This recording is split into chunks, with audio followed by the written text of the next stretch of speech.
આજે આપણે total 12 topic cover કરવાના છે. તો આપણે શરૂઆત કરીએ છીએ સૌપ્રથમ બ્લાસ્ટ ફર્નેસથી. તો ટાટા સ્ટીલ લિમિટેડે તાજેતરમાં જણાવ્યું હતું કે તેને તેના પ્લાન્ટના બીજા તબક્કાના વિસ્તરણના ભાગરૂપે કલિંગનગર ઓડિશા ખાતે ભારતની સૌથી મોટી બ્લાસ્ટ ફર્નેસ કાર્યરત કરી છે. ઓકે, તો આ કલિંગનગર ઓડિશા ખાસ ઇમ્પોર્ટન્ટ બને છે.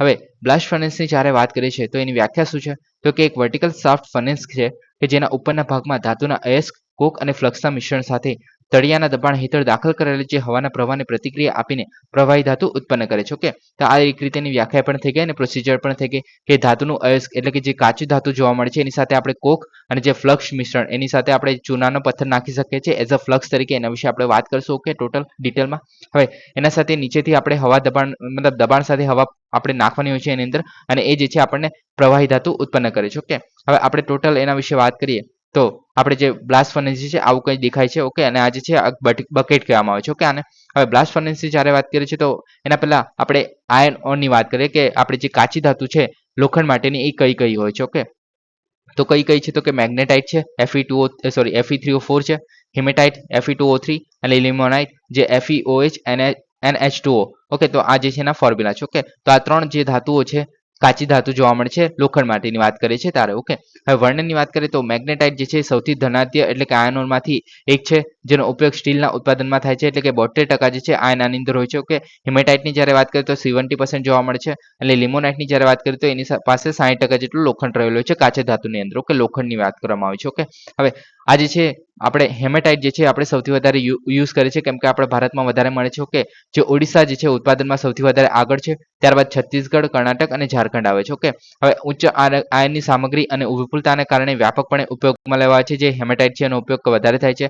મેગ્નેટાઇટ પણ થાય છે પણ એ જે છે વધારે જોવા મળતી નથી. ઓકે, અને લિમોનાઇટ જે પણ થાય છે પણ એ જે છે એટલું વ્યાપક નથી થતું જેટલું આપણે હેમેટાઇટનું કરીએ છીએ. ઓકે, હવે કોક અને ચૂનાનો પથ્થર જે છે આપણે વાત કરી કે ફ્લક્સ તરીકે આપણે ચૂનાનો પથ્થર એડ કરીએ છીએ કેમ કે એ જે છે લોખંડ જે કાચી ધાતુ જોવા મળે છે લોખંડની. ઓકે, તો એનીમાંથી અશુદ્ધિઓ દૂર કરવાનું કાર્ય કરે છે. કેમ કે કેવી અશુદ્ધિઓ? કેમ કે જ્યારે આપણે મતલબ કાચા માલની વાત કરતા હોય, કાચું ધાતુની વાત કરતા હોઈએ છીએ ત્યારે એ જે કાચું ધાતુ હોય છે એની અંદર ખાલી લોખંડ નથી હોતું પણ બીજી બધી ધાતુઓ પણ સાથે જોવા મળે છે. ઓકે, તો આ જે ચૂનાનો પથ્થર છે એ એમને અલગ કરવાનું કામ કરે છે એક રીતે. ઓકે, જ્યારે પીગાળવામાં આવે છે ત્યારે. ઓકે, અને કાર્બન જે કોક જે છે કાર્બનનું એક સ્વરૂપ છે બધાને ખબર છે જે આયન ઓરમાંથી આયન બનાવવા માટે વપરાય છે એટલે કે લોખંડ જે છે એ બહાર કાઢવાનું કામ કરે છે. એક રીતે આ લોખંડ બનાવવાનું કામ કરે છે એક રીતે. ઓકે, એની સાથે મિક્સ કરવામાં આવે છે ત્યારે. ઓકે, હવે બ્લાસ્ટ ફર્નેસ જે છે આવી કંઈ દેખાય છે. ઓકે, તેના સૌથી બહારના લેયરમાં જે છે પાણીની એક પરત મતલબ પાણી જે આપણે પસાર કરી શકીએ ઠંડુ પાડામાંથી તો એવી પરત હોય છે.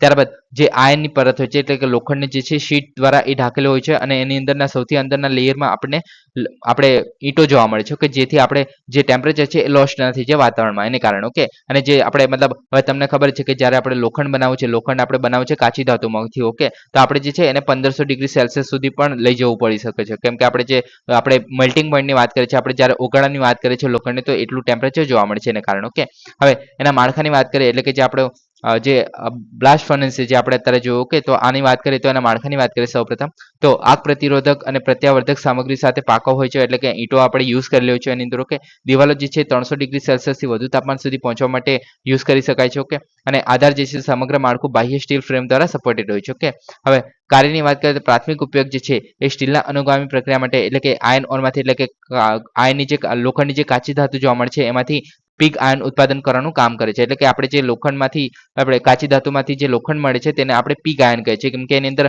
મતલબ બીજી બધી અશુદ્ધિઓ રહેલી હોય છે. ઓકે, આપણે પ્રોપર બધી અશુદ્ધિઓ દૂર નથી થઈ જતી આ પ્રક્રિયા દ્વારા. ઓકે, હવે અન્ય ઉપયોગોની વાત કરીએ તો લીડ, તાંબુ અને અન્ય ધાતુની પ્રક્રિયા માટે પણ આ યુઝ થઈ શકે છે આ પ્રક્રિયા. ઓકે, હવે પ્રક્રિયાની જ્યારે વાત કરીએ છીએ તો કાચો માલ જે છે નિયમિતપણે ટોચ ઉપર ચાર્જ કરવામાં આવે છે અને પીગળેલી ધાતુ છે અને સ્લેગ છે એ નિયમિતપણે અંતરાલે નીચે ટેપ કરવામાં આવે છે. ઓકે, એટલે કે જે આપણે સૌથી ઉપર જે બકેટ જોવા મળે છે તેની અંદર આપણે લોખંડની કાચી ધાતુ પછી આપણે કોક અને જે ચૂનાનો પથ્થર જે આપણે જોયો. ઓકે, અહીંયા તો આ બંને જે વસ્તુ છે જે આ બંને જે આ ત્રણ જે વસ્તુ છે. ઓકે, તો એને એક સાથે આપણે નાખીએ છીએ જે બકેટમાં રાખવામાં આવે છે. ઓકે, અને આ બકેટમાં જે છે રાખ્યા પછી આપણે જે ફર્નેસ દ્વારા આની અંદર નાખવામાં આવે છે જે બ્લાસ્ટ ફર્નેસ છે એની અંદર. ઓકે, હવે આ જે હોપર દ્વારા હોપર જે છે મતલબ એક રીતે ખોલવા બંધ કરવાનું કામ કરતું હોય છે. ઓકે, જરૂરિયાત પ્રમાણે નાખવા બંધ કરવાનું હોય છે. ઓકે, આપણે આની પ્રક્રિયા મતલબ ડિટેલમાં નથી જતા કે એક્ઝેક્ટલી કેવી રીતના કામ કરે છે. ઓકે, હવે નીચે આવશે ત્યારબાદ મતલબ ઓગળશે અહીંયા. ઓકે, ઓગળીને પછી જે બહાર નીકળે છે તો અહીંયા જે છે અશુદ્ધ જશો કે જેને આપણે સ્લેંગ કહીએ છીએ. ઓકે, અને બીજું છે લીડ બુલિયન. ઓકે, તો એ પણ નીકળે છે તો આની સાથે મતલબ અશુદ્ધિઓ પણ નીકળે છે. અહીંયા બ્લોવર લગાડેલું હોય છે. બ્લોવર શું કરે છે તો કે હવા એન્ટર કરવાનું કામ કરે છે પ્રેશરાઇઝ કરીને. ઓકે, નીચેથી આપણે હવા નાખીએ છીએ જેથી આ પ્રક્રિયા જે છે સંપન્ન થઈ શકે સારી રીતે. ઓકે, તો આ થઈ ગઈ એની પ્રક્રિયા. ઓકે, આપણે ડિટેલમાં નથી જતા એકદમ. ઓકે, કેમ કે આપણે પ્રક્રિયા તો લખવાની નહીં આવે ત્યાં. ઓકે, ખાલી આઈડિયા હોવો જોઈએ. ઓકે, હવે આ વિષયની વાત કરીએ તો જ્યારે મતલબ આ જે બ્લાસ્ટ ફર્નેસની વાત કરીએ તો એ જે છે આ જે જાળવણી માટે ટૂંકા સ્ટોપ સાથે 4 થી 10 વર્ષ સુધી સતત ચાલે છે. એટલે કે જ્યારે આપણે બ્લાસ્ટ ફર્નેસ જો એકવાર મતલબ ચાલુ કરી દીધું તો એ જે 4 વર્ષથી 10 વર્ષ સુધી સતત ચાલુ રહે છે. ઓકે, ટૂંકા સ્ટોપ સાથે. ઓકે, દહનની વાત કરીએ તો દબાણ હેઠળ હવાના પ્રવાહ દ્વારા ઝડપી દહન જાળવવામાં આવે છે આની અંદર. ઓકે, અને આયર્ન અને સ્ટીલ બનાવવાની પ્રક્રિયાની સામગ્રી અને ઉર્જાના સૌથી મોટો ઉપભોક્તા છે. એટલે કે આની અંદર જ આપણે સૌથી વધારે ઉર્જા નાખવાની હોય છે જ્યારે આપણે આયર્ન અને સ્ટીલ બનાવવાની પ્રક્રિયાની વાત કરીએ છીએ ત્યારે. ઓકે, પીગ આયન કોને કહેવામાં છે તો કે મધ્યવર્તી ઉત્પાદન અને આયન ઓરમાંથી આયન બનાવવાનું પ્રથમ ઉત્પાદન છે. એટલે કે જ્યારે આપણે કાચી ધાતુમાંથી જ્યારે આયન ઓરમાંથી જ્યારે આપણે લોખંડ બને છે તો તેને આપણે પીગ આયન કહે છે. ઓકે, એની અંદર કઈ અશુદ્ધિઓ જેમ કે સિલિકા છે, મેંગેનીઝ છે, સલ્ફર, ફોસ્ફરસ, ટાઇટેનિયમ અને ટ્રેસીસ જેવા તત્વો રહેલા હોય છે. જે ઉચ્ચ કાર્બન સામગ્રી સામાન્ય રીતે 3.5 થી 4.5% જેટલા રહેલા હોય છે આની અંદર. ઓકે, બ્લાસ્ટ ફર્નેસમાંથી સીધું મેળવવામાં આવે છે અને મોલ્ડમાં નાખવામાં આવે છે આ જે છે તેને. ઓકે, તો આ થઈ ગયું આપણું બ્લાસ્ટ ફર્નેસ. ઓકે, આખી પ્રક્રિયા પણ સમજી લીધી છે આપણે. ઓકે, હવે આઈડિયા લઈ લીધું છે. ઓકે, હવે નેક્સ્ટ ટોપિક છે ન્યુક્લિયર રિએક્ટરમાં ક્રિટિકાલિટી. તો ભારતનું ત્રીજું 700 મેગાવોટ રાવરભાટા રાજસ્થાનમાં આવેલું એટોમેટિક પાવર પ્રોજેક્ટ જે ક્રિટિકાલિટી પ્રાપ્ત કરી છે અને ટૂંક સમયમાં જે છે એ વીજળી ઉત્પન્ન કરશે. ઓકે, હવે આપણે ક્રિટિકાલિટીની વાત કરીએ ત્યારે પહેલા આપણે ન્યુક્લિયર ફિઝન અને ફ્યુઝન વિશેની વાત કરી લઈએ. ઓકે, તો ન્યુક્લિયર ફિઝનની વાત કરીએ છીએ ત્યારે એની અંદર આપણે ન્યુટ્રોનનો ઉપયોગ જે છે અણુના ન્યુક્લિયસને બે નાના ન્યુક્લિયસ અણુમાં વિભાજિત કરવા માટે કરીએ છીએ. ઓકે, અને જ્યારે ન્યુક્લિયર ફ્યુઝનની વાત કરીએ છીએ તો બે હળવા પરમાણુની જે ન્યુક્લિયસ છે એને સાથે ભેગા કરીને આપણે અણુ બનાવીએ છીએ. ઓકે, તો તેને આપણે ન્યુક્લિયર ફ્યુઝન કહીએ છીએ. ઓકે, તો આની અંદર આપણે જોડવાનું કામ કરીએ છીએ એટલે વિખંડન તોડવાનું કામ કરીએ છીએ એટલે વિખંડન કહીએ છીએ અને આની અંદર જોડવાનું કામ કરીએ છીએ એટલે સંલયન કહીએ છીએ. ઓકે, હવે ન્યુક્લિયર ફ્યુઝનની જ્યારે વાત કરીએ છીએ તો યુરેનિયમ ડિપોઝિટમાં થઈ શકે છે આ વસ્તુ. ઓકે, અને આ જે છે ન્યુક્લિયર ફ્યુઝન જે છે એ સૂર્ય સહિત તારાઓમાં જોવા મળે છે. ઓકે, હવે આની અંદર હાઇડ્રોજન અને હિલિયમ દ્વારા થાય છે બધાને ખબર છે. ઓકે, કેમ કે એ જે છે ઓછા હળવા જે પરમાણુ છે એને કારણે. ઓકે, હવે ફ્યુઝન જે છે ફિઝિલ પદાર્થો અને જે હાઈ સ્પીડ ન્યુટ્રોન છે એની જટિલ સમૂહની જરૂર પડે છે આની અંદર. ઓકે, સાંકળ પ્રક્રિયા છે એટલે કે આ જે છે એકવાર જો પ્રક્રિયા થઈ જાય તો એ કન્ટિન્યુઅસલી ચાલ્યા કરે છે. ઓકે, હવે આની અંદર અંતમાં જે આખી પ્રક્રિયા પૂરી થઈ જાય ત્યારબાદ અંતમાં જે છે કોબાલ્ટ 60, સીઝિયમ 137, ઇરેડિયમ 192. ઓકે, તે આ બધા સામગ્રી જોવા મળે છે.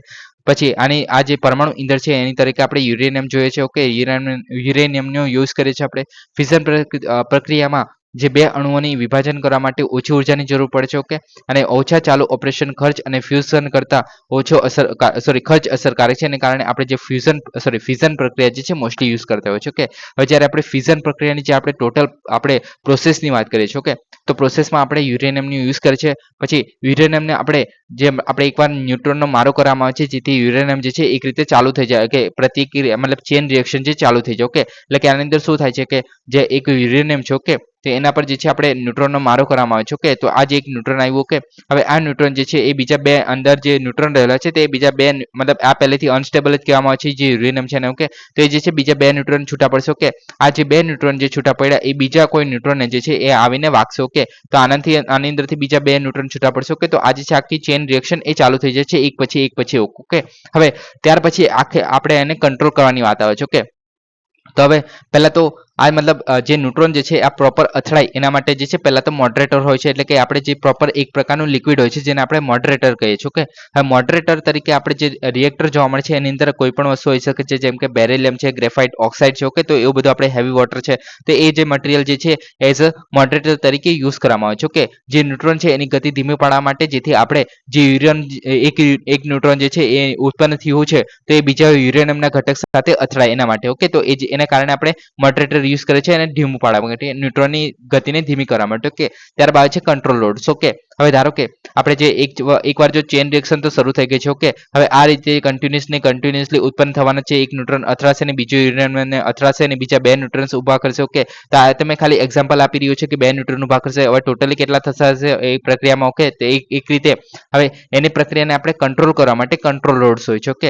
હવે કંટ્રોલ કેવી રીતના કરશે તો એ જે છે ન્યુટ્રોન જે છે એબ્ઝોર્બ કરી લેશે. એટલે કે ધારો કે આ જે એક યુરેનિયમ છે. ઓકે, તો એક યુરેનિયમમાંથી આપણે બે ન્યુટ્રોન ઉભા કરેલા. ઓકે, તો એક ન્યુટ્રોન જે છે બીજા યુરેનિયમ સાથે તો અથડાશે, પણ આ જે બીજો એક ન્યુટ્રોન રહી ગયો, ઓકે, તો આ ન્યુટ્રોન જે છે કંટ્રોલ લોડ દ્વારા એબ્ઝોર્બ થઈ જશે. ઓકે, તો એ રીતે જે છે આપણે આખી પ્રક્રિયાને આપણે કંટ્રોલ કરી શકીએ છીએ. ઓકે, એના નામ પરથી ખબર પડશે કે કંટ્રોલ કરવાનું કામ કરે છે, કંટ્રોલ રોડ છે. ઓકે, તો કંટ્રોલ રોડ તરીકે આપણે કેડમિયમ છે, ગ્રેફાઇટ છે, ઝિર્કોનિયમ છે, ઓકે, બોરોન છે, તો એવું બધું આપણે યુઝ કરી શકીએ છીએ એઝ અ કંટ્રોલ રોડ્સ તરીકે. ઓકે, હવે ત્યારબાદ આવે છે કુલન્ટ. ઓકે, હવે કુલન્ટ જે છે એ આખી પ્રક્રિયામાં બહાર ફરતું હોય છે. ઓકે, બહાર ઇન ધ સેન્સ કે આજે આપણે ધારો કે આ યુરેનિયમ માની લો, કે પછી આ યુરેનિયમની આજુબાજુ જે આ પ્રવાહી જોવા મળે છે, ઓકે, તો આ પ્રવાહી જે છે કુલન્ટ છે. ઓકે, હવે કુલન્ટ તરીકે આપણે લિક્વિડ સોડિયમ છે, હેવી વોટર છે, ઓકે, તો એવું બધું યુઝ કરી શકીએ છીએ. ઓકે, તો હવે આ શું આપણે કુલન્ટ જે છે એ શું કામ યુઝ કરે છે? ઓકે, હવે કુલન્ટ જે છે હવે આની અંદર આપણે મતલબ ન્યુટ્રોનનો મારો કરીએ, ઓકે, તો એને કારણે જે છે ગરમી ઉત્પન્ન થશે. ઓકે, ગરમી ઉત્પન્ન થઈ તે આ જે છે એ આગળ લઈ જવાનું કામ કરશે, મતલબ જે કુલન્ટ છે, ઓકે, તે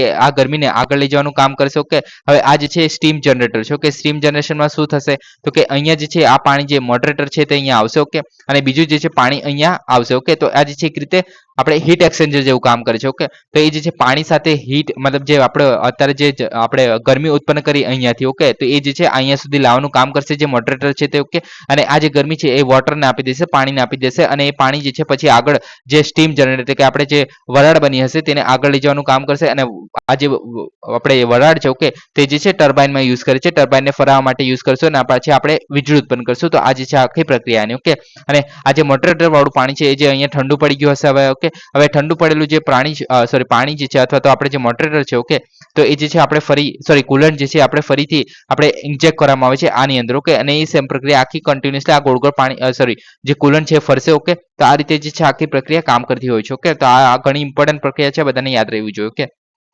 હવે ન્યુક્લિયર ફ્યુઝનની જ્યારે વાત કરીએ છીએ, ફ્યુઝનની વાત કરીએ હવે, તો પહેલા તો ઉચ્ચ તાપમાનના વાતાવરણમાં પ્લાઝ્મા સ્ટેટ હોવું જરૂરી છે, એટલે કે પ્લાઝ્મા સ્ટેટમાં હોવું જોઈએ છે. એના કારણે પ્લાઝ્મા સ્ટેટની જ આપણે વાત કરીએ તો આપણે ઉચ્ચ તાપમાન કહીએ છીએ. ઓકે, કોઈ સાંકળ પ્રતિક્રિયા નથી આની અંદર. ઓકે, જેમ કે આપણે આની અંદર જોયું કે એક પછી આપણે ન્યુટ્રોન અથડાય છે, એને કારણે જે ચેઇન રિએક્શન શરૂ થાય છે, તો આની અંદર એવી કોઈ પ્રક્રિયા જોવા નથી મળતી, આને કોઈ આડપેદાશ નથી હોતી. ઓકે, મૂળભૂત ડ્યુટેરિયમ અને લિથિયમ છે તો તેનો યુઝ કરવામાં આવે છે. ઓકે, ટ્રિટિયમ પણ હોઈ શકે છે આની અંદર. ઓકે, પરમાણુ દળોનો જે ઇલેક્ટ્રોસ્ટેટિક વિકારને દૂર કરવા અથવા તો પ્રોટોનને પૂરતી નજીક લાવવા માટે ઉચ્ચ ઉર્જાની જરૂર પડે છે. એટલે કે આ જે અલગ અલગ જે ન્યુક્લિયસ હોય છે, ઓકે, તો તેને નજીક લાવવા માટે ઘણી બધી ઉર્જાની જરૂર પડે છે. એને કારણે આ જે છે વધુ મોટું હોવા જોઈએ અને એને કારણે વધુ ખર્ચાળ બની જાય છે. ઓકે, તો એને કારણે આપણે ન્યુક્લિયર ફ્યુઝન જે છે પ્રક્રિયા યુઝ નથી કરતા આપણે વ્યવહારિક જીવનમાં. ઓકે, આપણે ન્યુક્લિયર ફ્યુઝનનો યુઝ કરીએ છીએ જેની અંદર આપણે છૂટું પાડવાનું કામ કરીએ છીએ. ઓકે, હવે ક્રિટિકાલિટીની જ્યારે વાત કરીએ છીએ તો એ જે છે સતત વિખંડન સાંકળ પ્રતિક્રિયા છે અને નિયંત્રિત કરતું રિએક્ટર છે. ઓકે, એટલે કે આની અંદર શું થાય છે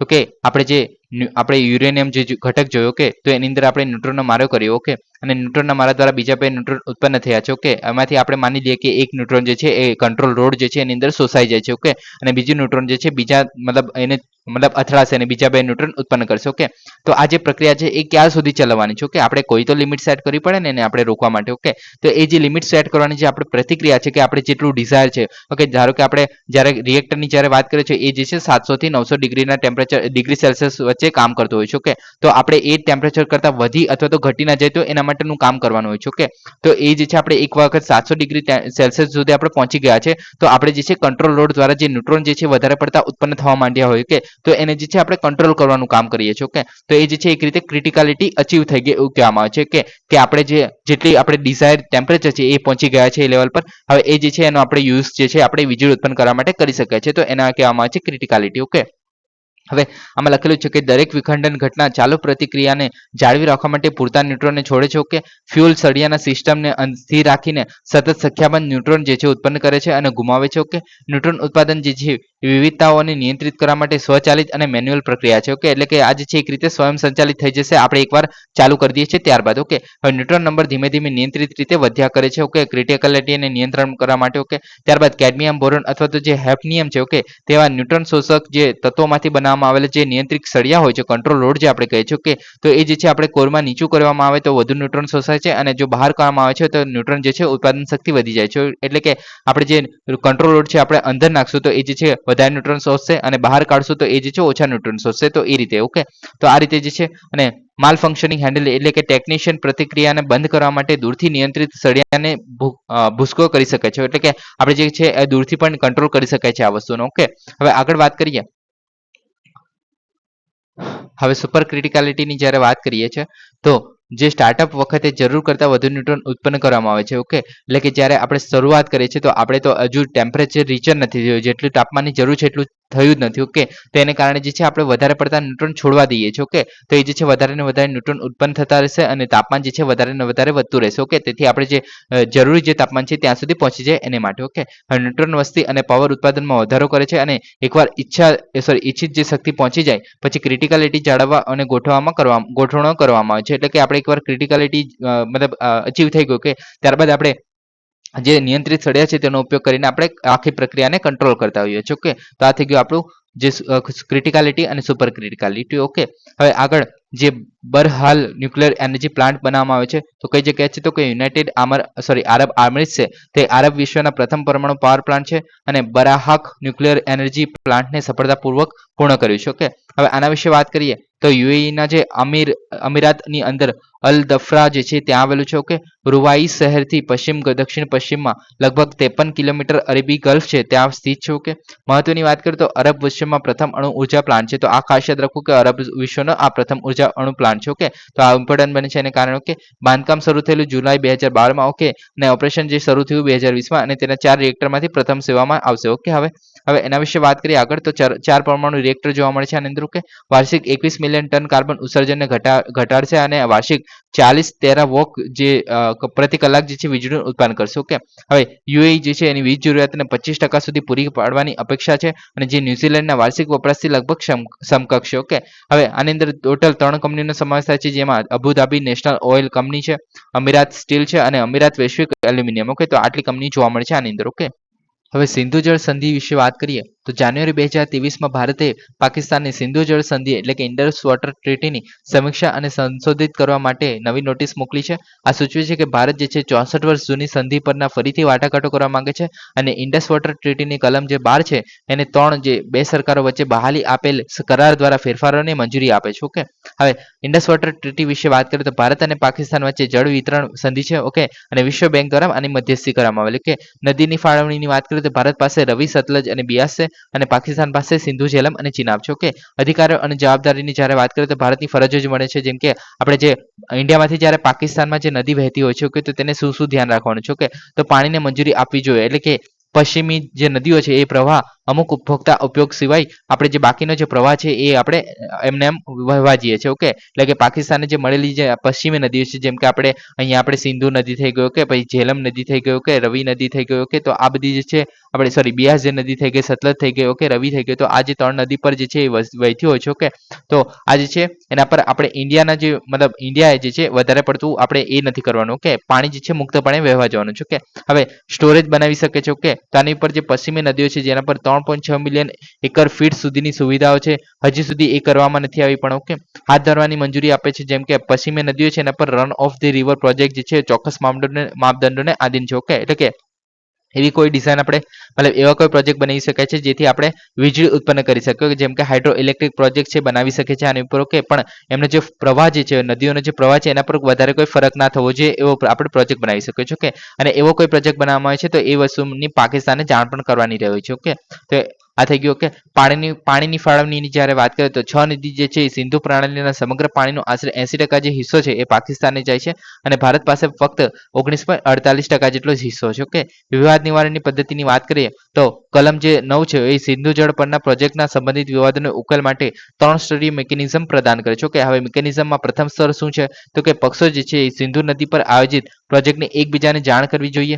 અને પરમનન્ટ ઇન્ડેક્સ કમિશન દ્વારા સંચાલિત કરવામાં આવે છે. ઓકે, બીજું સ્તર જે છે પીઆઈસી સમસ્યાઓને ઉકેલ ન લાવી શકે તો બીજું વિશ્વ બેંક જે છે એ તટસ્થ નિષ્ણાતની નિમણૂક કરશે. ઓકે, અને એનાથી પણ જો આપણે મતલબ પ્રોબ્લેમનું સોલ્યુશન ના થાય. ઓકે, તો જો તટસ્થ નિષ્ણાત સમસ્યાનું નિરાકરણ ન લાવી શકે તો વિશ્વ બેંક જે છે નિયુક્તિની અધ્યક્ષતાવાળી કોર્ટ ઓફ આર્બિટ્રેશનમાં જાય છે. ઓકે, તો આવી રીતે 3 જે આપણે પક્ષ જોવા મળે 3 જે લેયર જોવા મળે છે વિવાદના નિવારણ માટે. ઓકે, હવે સંધિ પર ફરીથી વાટાઘાટો કરવાની કેમ જરૂર પડે? ભારત કેમ માંગ કરી રહ્યો છે? ઓકે, તો પહેલા તો સંજોગોમાં મૂળભૂત અને અણધાર્યા ફેરફાર જેમ કે વસ્તી વિશે કોઈ ફેરફાર થયા છે જમ્મુ અને કાશ્મીરમાં. ઓકે, પછી પર્યાવરણીય મુદ્દાઓ છે, ઉત્સર્જન લક્ષ્યાંકોને પૂર્ણ કરવાના છે, જેમ કે આપણે જે એન્વાયરમેન્ટ માટેના 2030 સુધી આપણે જે કાર્બનને આપણે કંટ્રોલ કરવાનું છે. કે સ્વચ્છ ઉર્જા વિકાસની જરૂરિયાત છે. કે સરહદ પરના જે આતંકવાદ અસર છે, હાઇડલ પાવર પ્રોજેક્ટના વિવાદ છે, જેમ કે આપણે મતલબ એનર્જી પ્રોવાઈડ કરવા માટે. ઓકે, પછી પ્રોજેક્ટ જે છે જેમ કે જમ્મુ કાશ્મીરમાં જે કિશનગંગા અને રાતલે જે છે એ પાકિસ્તાન દાવો કરી રહ્યો છે કે એ જે છે જે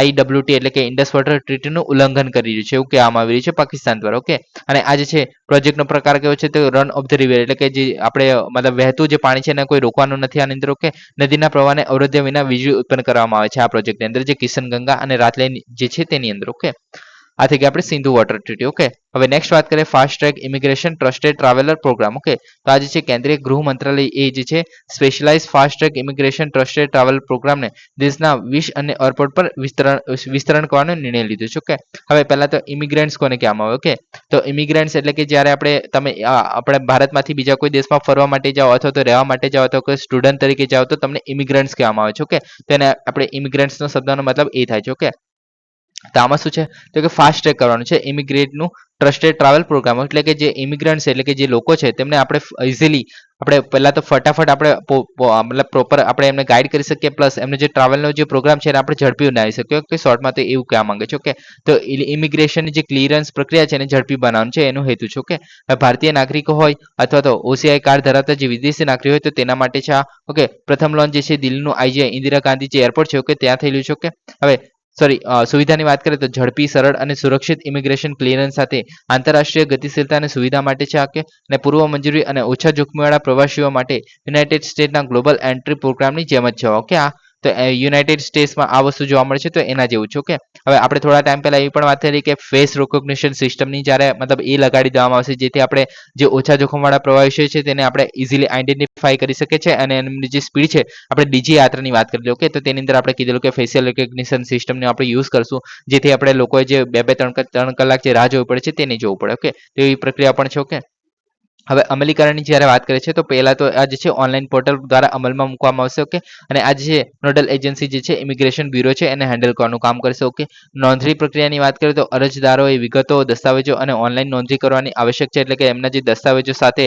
જે અરજી વિગતો છે ઓકે અરજદારજીની વિગતો છે તે નોંધણી કરવામાં આવશે આના પર. ઓકે, એકવાર મંજૂર થયા પછી વ્યક્તિઓ જે છે ભારતમાં ઇમિગ્રેશન ક્લિયરન્સ માટે લાંબી કતારો તાળી શકે છે, એટલે કે લાંબી લાઈનમાં જે ઊભું રહેવું પડે છે તેને તાળી શકાય છે. ઓકે, મહત્તમ 5 વર્ષ માટે અથવા તો પાસપોર્ટની માન્યતા સુધી એ જે પહેલ છે પહેલા આ જે છે ત્યાં સુધી માન્ય રહેશે. ઓકે, હવે લાભોની વાત કરીએ તો લાયક મુસાફરો જે છે ઈ ગેટનો ઉપયોગ કરી શકે છે અને સીમલેસ અનુભવ માટે નિયમિત ઇમિગ્રેશન કતારોને બાયપાસ કરી શકે છે, એટલે કે જે લાઈન જોવા મળે છે તેમાં નહીં ઊભું રહેવું પડે શોર્ટમાં. ઓકે, હવે નેક્સ્ટ વાત કરીએ અમુર ફાલ્કન. ઓકે, તો આ જે છે ઇમ્પોર્ટન્ટ બનશે કેમ કે આ જે છે માઇગ્રેટરી બર્ડ છે કે એક જગ્યાએથી બીજી જગ્યાએ જતું હોય છે. ઓકે, હવે મણિપુરનો જે તામેંગલોંગ જે જિલ્લો છે તેના પાંખવાળા મહેમાનનું સ્વાગત કરવા માટે તૈયાર છે.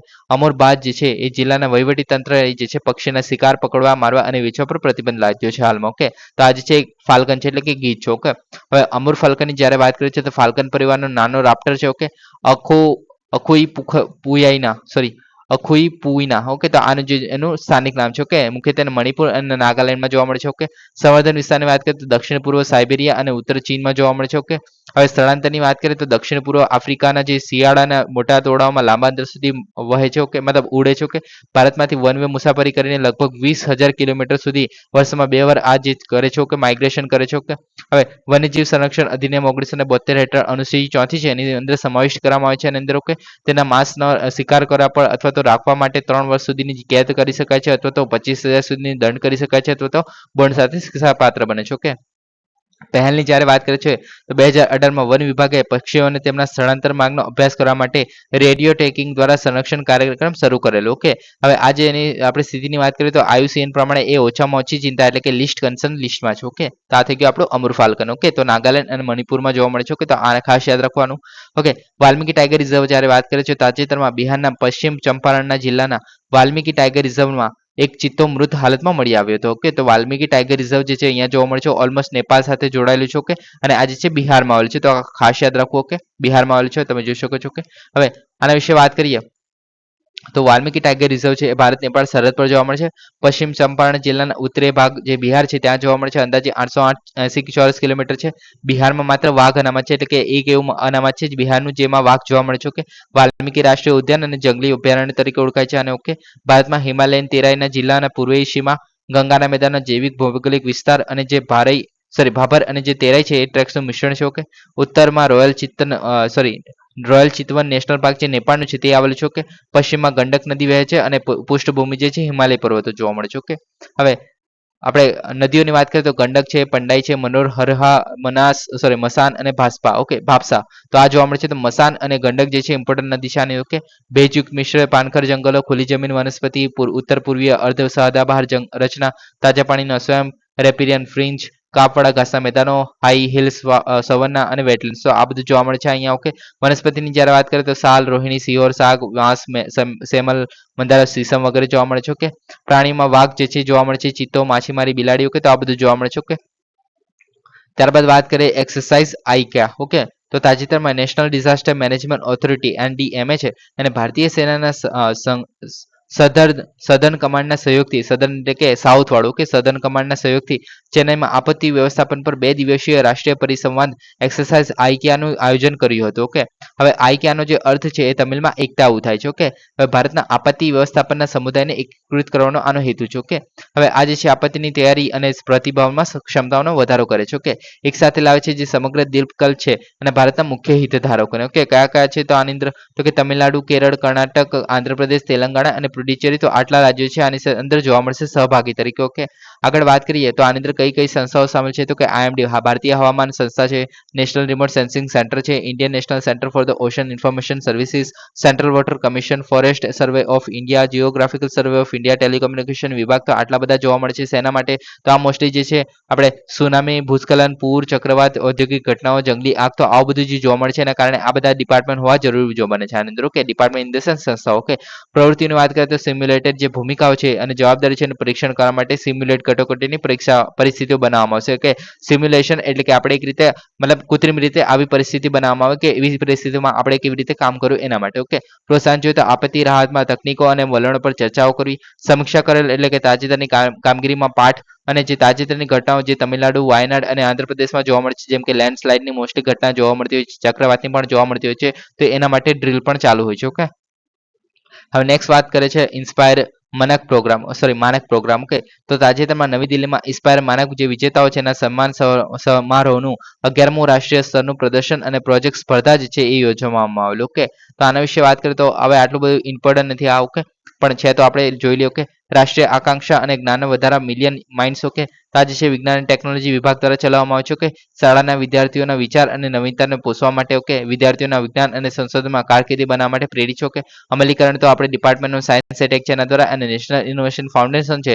ભારતનું. ઓકે, તો તેના દ્વારા આની અંદર 10 થી 15 વર્ષના જે વિદ્યાર્થીઓ છે છતાં 6 થી 12ના ધોરણના. ઓકે, તો તેમને છે. ઓકે, મહત્વની વાત કરતો શાળાના બાળકોમાં સર્જનાત્મક અને નવીન વિચારને સંસ્કૃતિને પ્રોત્સાહન આપવું, વિજ્ઞાન અને ટેકનોલોજી દ્વારા સામાજિક જરૂરિયાતને સંબોધવામાં મદદ કરવી, વિદ્યાર્થીઓને સંવેદનશીલ અને જવાબદાર નાગરિક બનાવવાનું પોષણ કરવું અને ભાવિ ઇનોવેશન લીડર્સ તૈયાર કરવા. ઓકે, તો આનો હેતુ થઈ ગયો. કે નેશનલ ઇનોવેશન ફાઉન્ડેશનની જ્યારે આપણે વાત કરીએ છીએ તો સ્થાપના 2000માં થયેલી આની. ઓકે, કોના દ્વારા તો વિજ્ઞાન ટેકનોલોજી વિભાગ દ્વારા. ઓકે, ગ્રાસરૂટ ટેકનોલોજી, નવીનતા અને ઉત્કૃષ્ટ પરંપરાગત જ્ઞાનને મજબૂત બનાવવાનું છે. ભારતે સર્જનાત્મક જ્ઞાન આધારિત સમાજ બનાવવામાં મદદ કરે છે. ઓકે, અને પાયાના ટેકનોલોજીકલ ઇનોવેટર્સ માટે નીતિ અને સંસ્થાકીય જે જગ્યાઓ છે એને વિસ્તાર કરવાનું પણ કાર્ય કરે છે. ઓકે, આગળ વાત કરીએ મંડે ઈરા નદી. ઓકે, તો એમેઝોનના જે મંડે ઈરા નદી છે એ નજીકના રહેવાસીઓ અભૂતપૂર્વ પડકારોનો સામનો કરી રહ્યા છે જે એને કારણે ગંભીર દુષ્કાળ વચ્ચે પાણીના સ્તરનું ઐતિહાસિક નીચા સ્તરે આવી ગયું છે. એટલે કે પાણી જે છે ઘટી રહ્યું છે. કે નદીમાં મંડે ઈરા નદીની વાત કરીએ તો તમે જોઈ શકો છો. ઓકે, તો આ છે આપણી મંડે ઈરા નદી. ઓકે, તો આ છે એમેઝોન નદીની આપણે ઉપનદી છે. ઓકે, મુખ્ય ઉપનદી છે. ઓકે, તો વિલાબેલા બોલિવિયા ખાતે મામોરે અને બેની નદીઓના જંકશન દ્વારા રચાયેલી છે. ઓકે, ઉત્તર તરફ વહે છે. ઓકે, આ સમજી કે ઉત્તર તરફ એટલે આ બાજુ થાય. ઓકે, એટલાન્ટિક ઓશનમાં જશે. ઓકે, હવે ભૂગોળની વાત કરીએ તો બોલિવિયા અને બ્રાઝિલ વચ્ચે લગભગ 60 માઇલ જેટલી સરહદ બનાવે છે. ઓકે, મોટા મંડેરિયા બેસિનનો ભાગ છે. ઓકે, અને તટ પ્રદેશની વાત કરીએ તો બોલિવિયા, બ્રાઝિલ અને પેરુમાં ફેલેલ છે. બોલિવિયામાં 50%, બ્રાઝિલમાં 40% અને પેરુમાં 10%. તો આવી રીતે ફેલાયેલી છે. ઓકે, હવે આગળ વાત કરીએ આના વિશે તો દક્ષિણ અમેરિકામાં જે નિર્ણાયક જળમાર્ગ છે. ઓકે, એમેઝોન બેસિનના જે જળ વિજ્ઞાનમાં મહત્વપૂર્ણ ભૂમિકા ભજવે છે. એમેઝોન નદીની સૌથી મોટી ઉપનદી છે અને સમગ્ર બોલિવિયા અને બ્રાઝિલમાં વિવિધ વનસ્પતિ અને પ્રાણી સૃષ્ટિને સમર્થન આપવાનું કાર્ય કરે છે. ઓકે, હવે વાત કરીએ હિલિયમની. ઓકે, તો તાજેતરમાં બોઈંગના સ્ટાર લાઇનર પર સવાર 2 નાસા અવકાશ યાત્રીઓએ ઇન્ટરનેશનલ સ્પેસ સ્ટેશન પર મહિનાઓ સુધી રહેશે, કારણ કે ખામીયુક્ત પ્રોપલ્શન સિસ્ટમ જેની સમસ્યાઓમાં હિલિયમ લીકનો સમાવેશ થાય છે. ઓકે, હવે આ થોડી જૂની ન્યૂઝ છે. ઓકે, આપણે ગઈકાલે જ ઇન્ટરનેશનલ સ્પેસ સ્ટેશન વિશે પણ વાત કરેલી ડિટેલમાં. ઓકે, હવે હિલિયમ વિશે વાત કરીએ તો નિષ્ક્રિય ગેસ છે, અન્ય પદાર્થો અથવા તો દહન સાથે પ્રતિક્રિયા આપતો નથી. ઓકે, અનુક્રમાંક જે છે 2 છે, હાઇડ્રોજન પછીનું બીજું ક્રમાંક છે. ઓકે, સૌથી હલકું છે. ઓકે, આપણે હાઇડ્રોજન પછી. ઓકે, ભૌતિક ગુણધર્મોની વાત કરીએ તો ખૂબ નીચું ઉત્કલન બિંદુ જોવા મળે છે, -268.9 ડિગ્રી સેલ્સિયસ. ઓકે, અતિ ઠંડા વાતાવરણમાં પણ ગેસ તરીકે જ રહે છે. ઓકે, સલામતીની વાત કરીએ તો બિનઝેરી હોય છે, શ્વસન માટે જરૂરી ઓક્સિજન વિસ્થાપિત કરે છે અને જાતે શ્વસન લઈ મતલબ આપણે જ્યારે આપણે શું કહેવાય ઓક્સિજનની જગ્યા જો લઈએ તો આપણે મતલબ હેલ્થને નુકસાન કરે છે એ રીતે. ઓકે, રોકેટના ઉપયોગની વાત કરીએ તો કેમ ઉપયોગ થાય છે. ઓકે, તો રોકેટના એન્જિનમાં સતત બળતણને પ્રવાહને સુનિશ્ચિત કરે છે અને બળતણની ટાંકીઓને દબાણ કરવા માટે વપરાય છે. ઓકે, હવે આપણે સ્પેસ જ્યારે આપણે અંતરિક્ષની વાત કરીએ છીએ. ઓકે, તો ત્યાં તો કોઈ પણ પ્રકારનું આપણે વાતાવરણ નથી જોવા મળતું. હવે આપણે અહીંયાની વાત કરીએ આપણે તો મનુષ્યનું શરીર જે છે આપણે મતલબ એ કન્ડિશનમાં એને કારણે છે કેમ કે આપણે જે વાતાવરણનું દબાણ જોવા મળે છે એક એટમોસ્ફેરિક બાર જે આપણે કહીએ છીએ. ઓકે, હવે સ્પેસમાં તો એવું કોઈ દબાણ નથી હોતું, એને કારણે જે આપણે સ્પેસ સૂટ પહેરીએ છીએ. ઓકે, તે એવું જ આપણે રોકેટના એન્જિનમાં પણ લાગુ પડે છે, કેમ કે ત્યાં પણ આપણને પ્રવાહ સુનિશ્ચિત કરવા માટે કોઈ પણ પ્રકારનું આપણે પ્રવાહ તો આપણે પ્રેશર તો જોઈશે ને કંઈ આપણે મતલબ ધક્કો મારવા માટે. ઓકે, તો ટાંકીની અંદર એકંદરે દબાણ જાળવી રાખવા માટે બળતણ અને ઓક્સિડાઇઝર બળી જાય છે, તો એ જે છે ખાલી ના રહી જાય એને કારણે આ દબાણ મતલબ ક્રિએટ કરવાનું કામ કરે છે. ઓકે, કુલિંગ સિસ્ટમની વાત કરીએ તો તે પ્રતિક્રિયાશીલ જે પ્રકૃતિને કારણે ઠંડક પ્રણાલીમાં ઉપયોગમાં લેવામાં આવે છે. ઓકે, લીક પ્રોનની વાત કરીએ તો નાનું અણુ જે કદ હોય તે પણ ઓછું મોલિક્યુલર વજનને કારણે આ જે છે નાના ગાબડા અથવા તો સીલમાંથી બહાર નીકળે છે એની સંભાવના બનાવે છે. ઓકે, અને પૃથ્વીના વાતાવરણમાં હિલિયમની ઓછી સાંદ્રતાને કારણે લીક સરળતાથી શોધી શકાય છે. ઓકે, તો એને કારણે જે છે ઇમ્પોર્ટન્ટ બને છે. ઓકે, નેક્સ્ટ વાત કરીએ યુરોપા ક્લિપર મિશન. ઓકે, તો નાસાએ યુરોપા ક્લિપર મિશન શરૂ કરવા માટે તૈયાર છે, જેનું લક્ષ્ય ગુરુના બર્ફીલા ચંદ્ર યુરોપને અભ્યાસનું છે. ઓકે, હવે આ જે છે આપણે એટલું બધું ડિટેલમાં જવાની જરૂર નથી. તો યુરોપા જે ક્લિપર મિશન છે શેના માટે છે, તો ગુરુના જે બર્ફીલા ચંદ્ર છે એ યુરોપાને જે છે અભ્યાસ કરવાનો છે, એટલે કે જે બર્ફીલો ચંદ્ર જોવા મળે છે યુરોપા જે ગુરુનો છે. ઓકે, તો તેના વિશે અભ્યાસ કરવાનો વિષય છે. ઓકે, ગુરુની આસપાસ ભ્રમણ કક્ષામાં અવકાશયાનને મૂકવાનું છે અને યુરોપાની જે વિગતવાર તપાસ કરવાની છે. ઓકે, હવે નાસાનું પ્રથમ અવકાશયાન જે પૃથ્વીની બહાર મહાસાગરના વિશ્વનો અભ્યાસ કરશે. ઓકે, એટલે કે આ જે બર્ફીલો છે એને કારણે એવું કહેવામાં આવે છે કે આની બર્ફીલા પોપડા નીચે પ્રવાહી જોવા મળશે. કે પ્રવાહી મહાસાગર જોવા મળશે, એને કારણે આ જે છે આપણે પૃથ્વીની બહાર મહાસાગર વિશ્વનો અભ્યાસ કરવાનો છે. ઓકે, તો એને કારણે આ કહી રહ્યો છે. ઓકે, હવે આગળ તો એટલું બધું ઇમ્પોર્ટન્ટ નથી, તો આ ખાલી યાદ રાખો કે યુરોપા ક્લિપર મિશન શેના માટે છે, તો કે ગુરુનું જે યુરોપા આપણે ચંદ્ર જોવા મળે છે એના માટેનું છે. ઓકે, સો ગાઈઝ આજ માટે આટલું જ છે. Please subscribe, like and share. Thank you for listening. જય હિન્દ, વંદે માતરમ.